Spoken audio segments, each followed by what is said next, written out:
Alii Muhammad Muusaa bara 65 dura magaalaa Dirree Dhawaatti dhalate.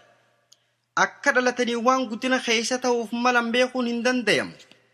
Ali ilma dhiiraa mukaacitaan jaalatu kan Oromiyaa hunda keessatti suduuda afradittuu bahaadhiyatti kaabaa fi kibbatti kabajamuu fi jaalatamu kan aadaa fi afaan Oromoo kabachiisee dukkanarraayis gara ifatti baasuuf deemu tahuu namni hubate hin turre.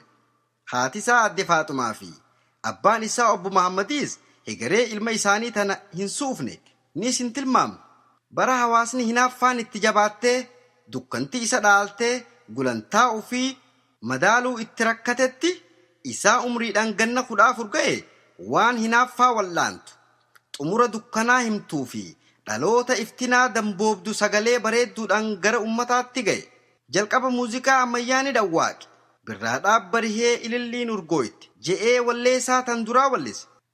Arra kunoo bara 50 bara 50ffaa jalqaba gaafasii sun ayyaaneeffachuuf as jirra. Guyyaan sun waa lama jijjiirti.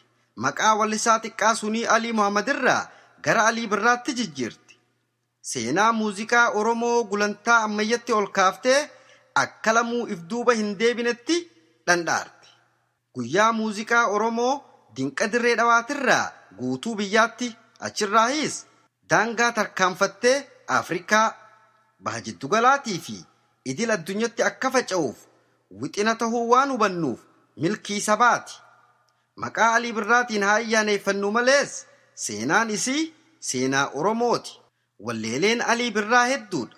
Garii qofa maqaa dha'uuf ansi jaallee ushurururuu hoottu yaa biiftuu tiyya migiiraa daarii abbayyaa gammachuu karaa manni abbaa gadaa eeysa Oromiyyaa afaan Oromoo dirree dirree anis biyyaan qaba hedduu na dararte maaltu addaan nu baase dabaala keeysan Awaash bilhaawaa sawaa bareeda uumaa hidanqaal ammalee leelelee yaa bartuu kutattuu aabaa jennee kaana maal ja'anii biyyeen magarsituu sabartaa intahaay nurkee ispoortii kanneen akkanaa hunda boombaadhaan qomatti qicachaa itti wal booharsuuf dhageeffachaati guddanne.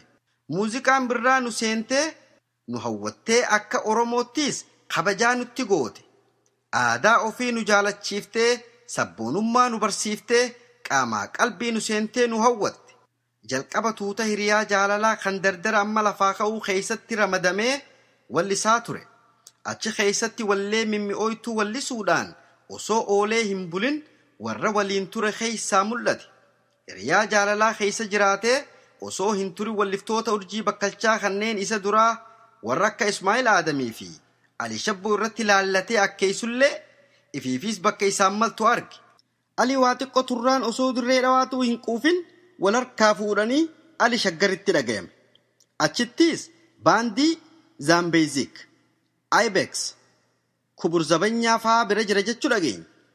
Wallee afaan Oromoo biratti afaanota biraa kan Arabaa, kan Somaalee, kan Affaar, kan Hararii warra haadhoo wallisarra tolchee miidhagsee wallisuun Alii Birraatiin hangafame.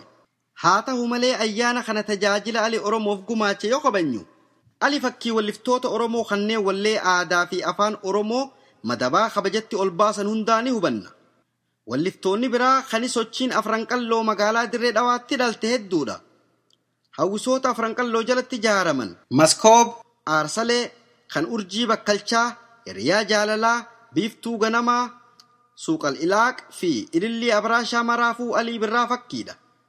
Waan gara muuziqaatiin nuu kenne malees gumaanni afaanii fi seenaatiin gumaaffatees lakkaawwamee hin dhumu. Kanaafuu Alii keenya Dooktar Alii Birraa fayyaa dahi galatoomi jennaan an Aarif Mahmud Aliiti.